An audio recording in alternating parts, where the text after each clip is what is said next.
Welcome to the all-new Tabletop Battlefield Command Bunker. Got a nice new setup here. Let's put a few things up on the walls behind me. Well, I spent a decent amount of time building the backdrop you see here, but of course to get it complete, at least for now, I want to put some stuff up on the walls and the shelves and things like that. And it will be a set that kind of rotates in and out depending what I'm talking about, and of course depending on what show I'm working on at the moment, because in addition to Tabletop Battlefield, it's got a bit of a northern Michigan look because Story Michigan's probably going to be coming back. More on that later. So for the first shelf over here, this is going to be our little miniature shelf. In the middle of the shelf, we're going to have, of course, Legends of Caledagia. Got some starships from that. Next up, we got the little demon guy that I sculpted for the Sculpting with Physics in Blender. And this guy right here, it's a custom-made Surakari wizard. No, it's nothing to do with Caledagia per se. It's not canon by any means. I created him for a Frostgrave campaign. And I never actually gave the miniature file out, but I think I still have it. Head over to tabletopbattlefield.com, and if you want it, you can download it over there for free. And since they're my most popular videos on this channel, we got a random collection of some of the speed paint or painting tutorials that I've done for Battletech. So let's put these up. And then two more collections for you. I've got a few Warhammer miniatures back from when I used to play those games. Got the Ligerman Slan over here, the Tau Broadside, and of course the Swarm Lord from the Tyranids. And finally, for the miniature shelf here, this game was pretty bad, but it's Halo, so I'll allow it. The next shelf right up here is going to be just some fun, random historical stuff that I found. Let's start with this guy right here, the Canon HV-20.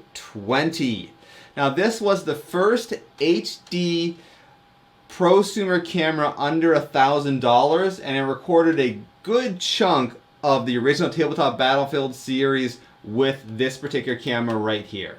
And one more fun tech gadget. I actually got two more tech gadgets here, but this one here is a classic. This is the HP touchpad. Let's not talk a whole lot about how this thing went down. Fortunately, I got most of my money back from Best Buy because of the disaster this thing was, as it was handled by HP.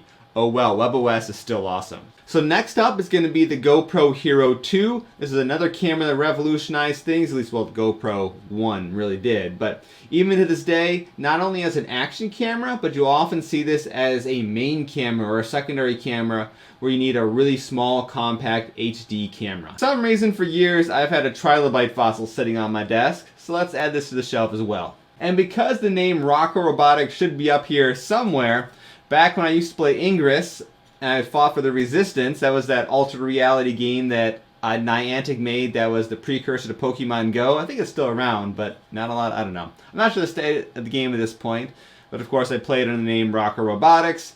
And this little name tag was made by some of the other members of the team for one of the live events they held, and we all got one. It was kind of a cool little surprise present. I thought I misplaced these things. I picked them up to bring them in here, and I kind of lost track of where they were by the topic of random historical objects. I'm a bit of a fan of the American Civil War, if you didn't happen to know. I've got here a handful of actual bullets that were recovered from one of the battlefields, so I'm going to put these guys up here. And also go wash my hands after I'm handling this thing, because they are made of lead. For this shelf up here, it's not quite set up right yet, but it's going to be a little mini bookshelf where I can throw some things up every now and then. So I've got two books here about the history of Michigan. They're both dealing with things that are going to be coming up in episodes for the story of Michigan. And the topic of the American Civil War, I got Battle Cry of Freedom, the Civil War era. This is one of the best books when it comes to the history of the American Civil War and the time period around it. And just to troll people, I've got what I call my most favorite historical fiction author, and that'd be, of course, a book by Graham Hancock. Now, this guy's crazy ideas. No, I don't really believe anything you really actually believe, in case you're curious. It's just fun to read these things. Some of his crazy ideas, though, do intersect with the history of Michigan, and they will probably make for some fun, albeit ridiculous, episodes for the story of Michigan. Now, in this big empty green spot behind me, this is going to eventually be a banner for whatever show I'm talking about. Right now, I got nothing to go there. So let me just stick a copy of Legends of Caledagia, Heroes of the Iragul, because, you know, shameless self-promotion. So let's jump over to this little empty area I got right here. And first up is going to be a sticker here. This is actually one of my bike stickers from when I recently competed in Ironman 70.3 Michigan. So now that I don't really need this on my bike anymore, it'd be kind of fun to have as a decoration up here. And then right next to it, I got a little bumper sticker from the M22 store. Now, M22 is a very famous road that runs along the shores of Northwest Michigan and is one of the roads you race along at Ironman 70.3 Michigan. Of course, this is just another fun Michigan thing because, you know, why not? I forgot about one more fun random tech thing. This is an IFI 883 speed controller. This was one of the kind of like ultimate BattleBot speed controllers from about 20 years ago. So let me add this guy to the shelf over here.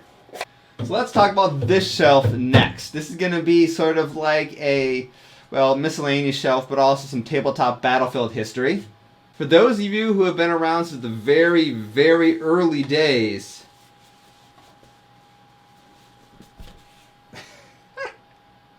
this used to be the banner that would hang above the Tabletop Battlefield set back when the show was started about 15 years ago. I don't want to think about that, it's been that long. So I'm going to fold it up and just kind of gently put it up here on the shelf. So another little fun Tabletop Battlefield thing here. I've got a bit of a meme from that show because Ryan loved his flower cups. He actually got this for me as a joke gift one year. He probably paid like $1 for it at like a thrift store. But hey, why not add it up here? When it comes to shameless self-promotions, here's that 3D printing tool I'm always talking about. So let me add that up here as well.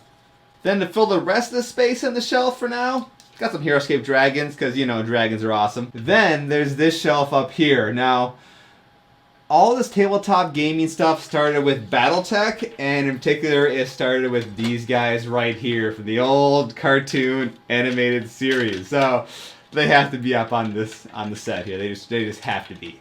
This is the beginning of my tabletop miniature gaming journey. And because I want to bring them over from my old set, here's Stuffed Zergling Guy. I want to put him up next to the Battle Mechs. Two last things to go over here.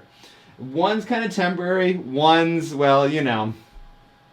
There's always that toy that you want as a kid and your parents won't buy it for you. And then when you grow older and decide to throw some money away on eBay, you buy it. Maybe that's just me. But that's going to sit right here. Oh, suck. So that is a Tommy Omnibot. Pretty much, if you love robots growing up in the 80s, that was a toy to have. It was stupidly expensive back then. It still is kind of expensive on eBay, but yeah, now I own one because why not? Now something is probably going to go up there a little bit more permanently, we can say. I'm not entirely sure what I want to put in there yet. I got some ideas run through my head. But for now, let's troll our friends at Hasbro and toss up a Dart Zone blaster. Seriously, Nerf, I know you guys showed off that new sport that you guys are coming up with. That's super. I could care less about it. But the fact those guys had clearly modified stripes with half-length darts, please make that product. The stripe is awesome. And if you could make a half-length dart blaster that shoots as hard as that thing in the size of the stripe, because it can be done, there's third-party mod kits for it. Yeah, I would just prefer to get an actual one because I don't feel like modding my blasters. It would be awesome. That is all. Thank you. Alright, well that brings us to the end of the show here. I want to thank you guys all for watching, and once again, welcome to the all-new Tabletop Battlefield Command Bunker. So I'm Jason, the creator of the Tabletop Battlefield, and if you actually like videos about all this kind of stuff, you may want to go ahead and hit that subscribe and like button and whatnot, and I'll see you next time.